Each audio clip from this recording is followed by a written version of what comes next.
योग में भी अष्टांग योग अलग बताया गया है। अष्टांग योग की भी प्रक्रिया सुन लीजिए कि यमश्च नियमश्चैव स्वाध्यायोगाध्यं तथा मुने प्राणायाम प्रत्याहारो धारणा ध्यान मंगलम। श्री माता पार्वती कहती है कि हे प्रभु, आप कृपा करके हमें यह बताइए कि जो 8 प्रकार के योग हैं, यम, नियम, आसन, प्राणायाम, प्रत्याहार, धारण, ध्यान, समाधि, इसमें जो यम योग है उस योग को यम योग किसे कहते हैं? योग का प्रथम भाव है यम योग। यम योग किसको कहते हैं? यम योग क्या हम कर सकते हैं? यहाँ जितने लोग बैठे हैं सब कर सकते हैं। बताइए कैसे करें के बाद? अच्छा, तो बोले अहिंसा सत्यमस्तेयम ब्रह्मचर्य परिग्रह यमम इत्युच्च संसग्नि पंचवयोगता। मनुष्य जो अहिंसक हो जाए, जो कभी हिंसा न करे, जो कभी क्रोध न करे, जो सदैव ब्रह्मचर्य का पालन करे। ब्रह्मचर्य का मीन्स पुरुष यदि एक पत्नी अपने पत्नी के साथ ही सहयोग करे और पत्नी केवल अपने पति के साथ ही सहयोग करे, शास्त्र में उसको भी ब्रह्मचर्य ही कहा जाता है। भगवान राम विवाह करने के बाद भी जीवन पर्यंत ब्रह्मचारी रहे। बड़े बड़े सिद्ध महात्मा लोग का भी, अगस्त्य ऋषि का विवाह नहीं हुआ, दुर्वासा का विवाह नहीं हुआ, शमन ऋषि का विवाह नहीं हुआ, किसका विवाह नहीं हुआ? सब ब्रह्मचारी थे, सब योगी थे, सब सिद्ध थे। कहने का मतलब कि वासनाओं से मुक्त जीवन, एकाग्रचित हो करके और ईर्ष्या द्वेष से मुक्त जीवन यदि जिया जाए और कुछ भी करने की जरूरत नहीं है, ऐसे जीवन जीने वाले व्यक्ति को यम योगी कहा जाता है। वो यम योगी है और कुछ भी उसको नाटक करने की जरूरत नहीं है। केवल और केवल ब्रह्मचर्य का पालन करे, साथ में अहिंसक रहे और अहिंसा होने के साथ साथ में बुराई और अच्छाइयों से परे हो जाए।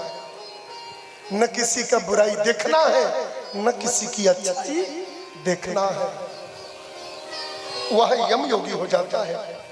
नियम योगी किसको कहते हैं? बोले शौचम तुष्टि तपश्चैव जप प्राणाधिरेव च इति पंच प्रमोद स्यमन्तस्याम स्वयं भवे। जो व्यक्ति नित्य शौचादि क्रियाओं से मुक्त होकर के जो नित्य ही जप करता है, भगवान का भजन करता है, भगवान के ध्यान में अवस्थित रहता है, उसी योग को नियम कहते हैं। बिना हाथ धोले खाए बैठ गिला, बिना पैर धोए खाए बैठ गिला, कहीं से बाहर से घूम करके आए और जैसे ही सामने ला करके रखा गया भोजन, आक्रमण बोल दिए। नहीं, बस यही नियम है और कुछ ज्यादा इसके बारे में जानना नहीं है। और शिव महापुराण में बहुत विस्तृत इसका वर्णन है, लेकिन सारांश जो मैं बता रहा हूं, समग्र क्रियाओं को करते समय जीवात्मा नियम करते। घर से अंदर प्रवेश करना है। पहले के जमाने में घर के दरवाजे पर ही बाल्टी में पानी रखा रहता था। घर के अंदर बिना पैर धोवे प्रवेश करना मना है। अब तो आदमी सीधा जूता पहले घुस जाता है। कहा? किचन में। नहीं, गंदी आदत है। इसका परिणाम बहुतों को भुगतना पड़ा है और बहुतों को भुगतना पड़ेगा। न बनिए मॉडर्न, इसका नतीजा सबको भुगतना पड़ेगा। घर में बच्चों को भोजन करना हो, आपको भोजन करना हो, बिना हाथ धुले नहीं कर सकते। घर में किसी भी वस्तु को छूने के बाद में, कोई भी ऐसी वस्तु छूने के बाद हाथ जरूर धोइए। एक वस्त्र जो पहनिए भोजन के समय उसको पूजा में न यूज करिए। जो वस्त्र पूजा में उपयोग करिए उस वस्त्र को भोजन में न उपयोग करिए। हम लोग यहाँ से जाते हैं, जो कपड़ा पहनकर मंच पर बैठते हैं, उतरते उतार करके टांग दिया जाता है। अब वो वस्त्र दोबारा मंच पे आते समय ही पहना जाएगा। उसको पहन करके हम फलहार को टच नहीं कर सकते। लेकिन वह जींस पहन ले आदमी बाथरूम में भी चल गई ना, और बाथरूम में से निकलना बेल्ट कसते आ गई नहीं, आ गई नहीं, आरती दा, आरती दा, जय शिव ओम का हद हो गया यार। गई रहा ने शंका कैल कि कुशंका करके लगे जाना था, आके जाओ ओम जय शिव। शिव जी कहिए कि अरे गोड़ धो क्या, गोड़ में क्या लगल बा, हम तो धोइए क्या होता नहीं। अरे थोड़े देर पहले तोर लड़का पेशाब पी ले रहा सो, कोई पनिए ना गिरा ले रहा सो, हाथ धो के चली ले, गोड़ धोबे नहीं किले। सावधानी हटेगी दुर्घटना घटेगी। जोर से बोलिए हर हर महादेव। बिल्कुल सावधानी पूर्वक अपने जीवन को संयमित जिए। नहीं जिएंगे तो कोरोना खत्म नहीं हुआ है। 2 गज की दूरी और मास्क है जरूरी। कब रिटर्न आ जाए हे भगवान। नेनुआ के ऊपर स्प्रे मारत मारत मारत नेनुआ खुद चिल्ला चिल्ला के कहता, करैली कहता, लौका कहता, भाई साहब जान छोड़ दो जा, हमारा में कोरोना नहीं खे। लेकिन तब आप सावधानी नहीं बरतेंगे, प्रकृति आपको सिखा देगा। आसन स्वस्तिकम पद्म मध्येतु वीर योगम प्रणाधिकम। 5 प्रकार का आसन होता है। स्वस्तिक आसन, स्वस्तिक आसन एक सहज अवस्था में बैठ जाओ, ये स्वस्तिक आसन है। पद्मासन एक के पैर ऊपर, एक के पैर के ऊपर एक। वीरासन बायां पैर मेर करके, दाहिना पैर सीधा करके। योग प्रसादिनाम योग आसन, जिसमें पद्मासन लगा करके और पद्मासन के बाद में हाथ ऐसे हो और सिर सीधा ऊपर हो, ऊर्ध्वबाहुर नभोदृष्टि पादांगुष्ठा श्रद्धापनी। ये दोनों पैर का ऊपर चढ़ करके अंगूठा जमीन में सट जाए, हाथ सीधा हो और सिर ऊपर हो, उसी को योगासन कहते हैं। और तीसरा पर्यंकम यथिष्ठम च, जो आसन आपको रुचिकर लगे, मन करे तो ऐसे बैठा, मन करे तो वैसे बैठा, जैसे मन करे तैसे बैठा, न मन करे तो पैर पसार के बैठा, वो न बने तो कुर्सी पर बैठा। आसन जीत करके भगवत आराधना करना, इसी को आसन कहा जाता है। इन सब में एक आसन को जीतिए। देखिए हमने कहा दीदी सचवच हम लोग को ऐसे 2 दिन पहले तक इस अवस्था में हमारी 24 घंटा में बैठने की संख्या 17 घंटा था। रात को 11 बजे से लेके 4 बजे भोर तक का घंटा भाई 5 घंटा।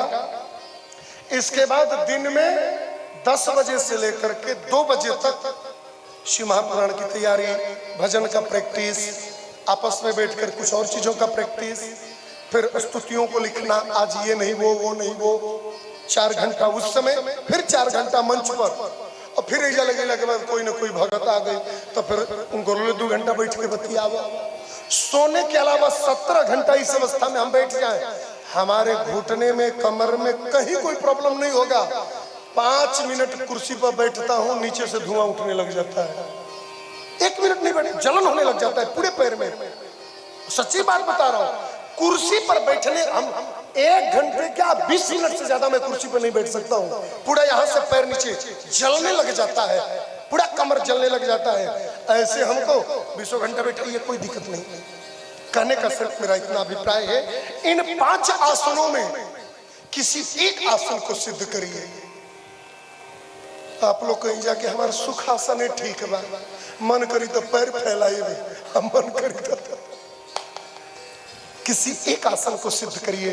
क्योंकि जितासनो जित श्वासो जित संगो जितेंद्रिय, जब तक जीवात्मा आसन नहीं जीतेगा और तब तक श्वास नहीं जीत सकता, और जब तक श्वास नहीं जीतेगा तब तक इंद्रियों पर संयम नहीं होगा, और जब तक इंद्रियों पर संयम नहीं होगा तब तक व्यक्ति की संगति अच्छी नहीं होगी।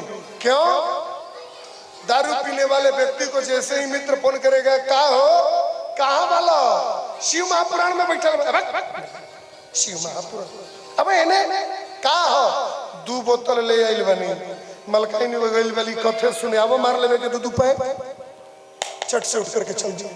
चला इन्हें कथा सुनते ली जाता बोले उन्हें भांज लेवे के। जो आसन नहीं जीतेगा वो श्वास नहीं जीत सकता, जो श्वास नहीं जीतेगा वो इंद्रियों को नहीं जीतेगा, जो इंद्रियों को नहीं जीतेगा वो संगति नहीं जीतेगा, और जो संगति नहीं जीतेगा उसको सत्संगति नहीं मिलेगा, और जो सत्संगति नहीं जीतेगा उसको भगवत प्राप्ति नहीं होगी, उसको विश्वनाथ की प्राप्ति नहीं होगी। प्रेम से बोलिए नमः पार्वती पते।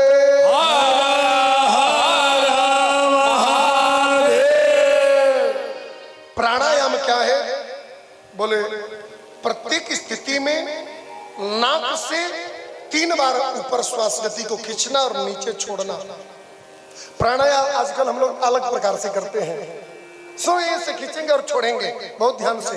ये प्राणायाम की विधि नहीं है।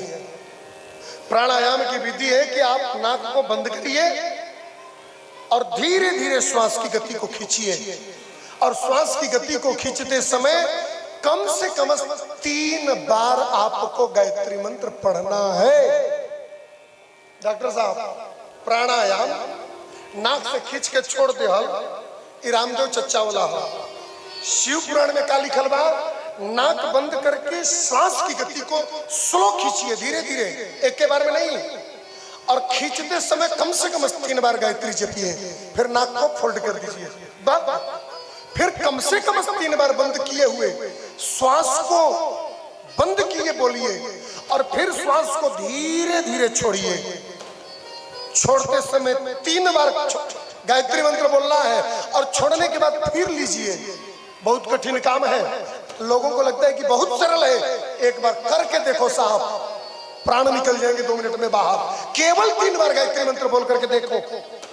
यद्यपि प्राणायाम का जो मूल गायत्री होता है वो अलग होता है, लेकिन मैं तो केवल गायत्री की बात करता हूँ। ओम भूर्भुवः स्वः तपः सत्यम, बहुत लंबा है, बोलना नहीं चाहिए माइक में मंत्र, लेकिन थोड़ा सा।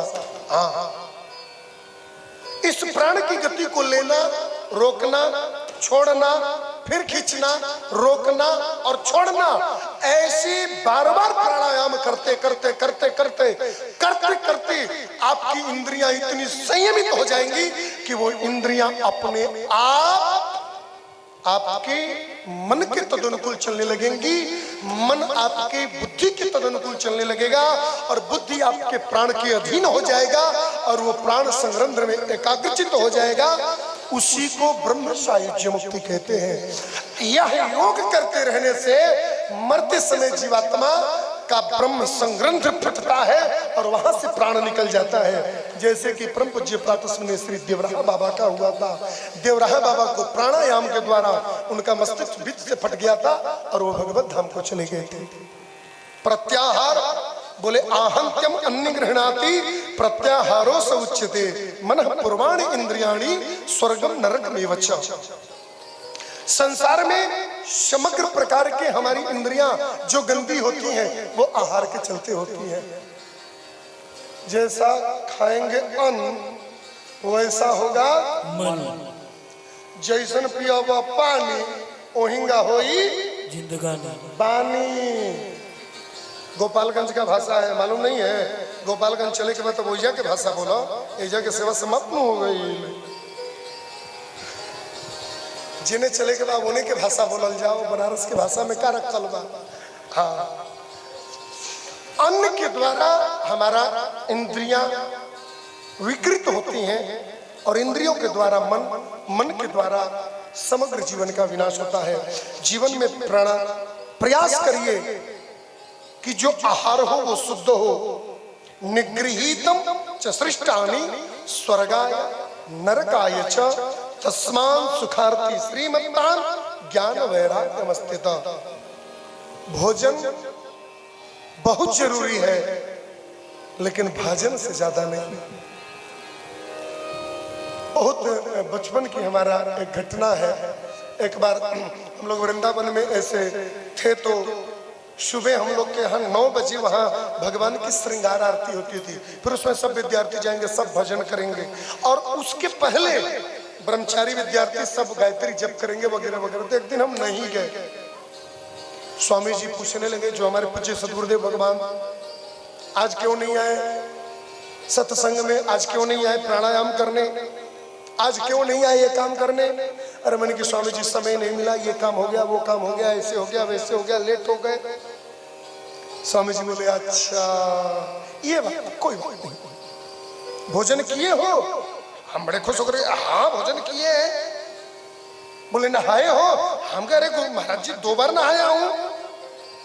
बोले फ्रेश होने गए थे? हम कि 3 बार गए थे। बोले बाथरूम गए थे? हम बोले दिन भर में 4-5 बार। वो इतना बड़ा डंडा उठाकर तुमको सब करने का समय मिल गया और भगवान का नाम लेने का समय नहीं मिला। बीसन खड़ाऊं, बीसन खड़ाऊं, बिन भोजन पानी बिना उदर मचावे क्रांति, बिन सत्संग हरि भजन बिना मिले न मन को शांति। जिंदगी में भोजन को संयमित रखते हुए जितना भी इंद्रियों का काम चल सके भगवान का भजन करते रहना प्रत्याहार है। धारणाम नाम चित्तस्य स्थान बंधान समागतो स्थानम च शिव एकैवा नाम द्रोषम त्रयम दिशा। भगवान के नाम को हृदय में धारण करके खाते पीते उठते जागते हंसते खेलते कूदते नौकरी करते गाड़ी चलाते ऑफिस देखते हर स्थिति में भगवान शिव का नाम स्मरण करो, उसी अवस्था का नाम धारण है।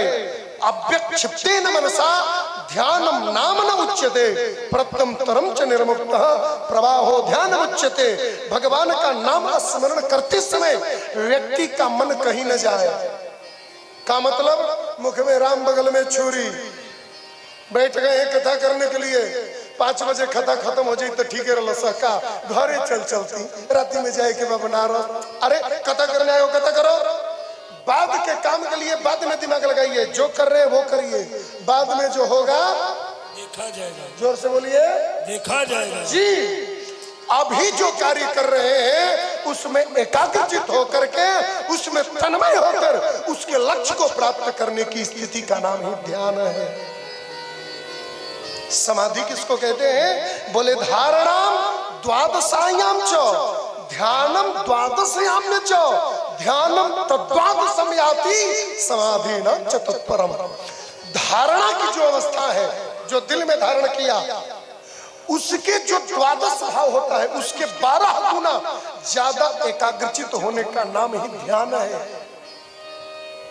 और ध्यान के 12 गुना ज्यादा व्यक्ति एकाग्रचित जब हो जाए उसी अवस्था का नाम समाधि है। समाधि अवस्था के बाद में बगल से बैंड बाजा जा रहा है कि कोई गाली देकर जा रहा है, कि कोई बुराई करके जा रहा है, कि कोई क्या करके जा रहा है, कुछ नहीं। एक ही स्थिति, एक ही अवस्था, एक ही मनोभाव, शिवोहम शिवोहम शिवोहम। हम ही शिव हैं और शिव ही हम हैं। यही ध्यान अवस्था लगा करके प्रतिष्ठित हो जाने का नाम ही समाधि है। बोलिए भक्त वत्सल भगवान की।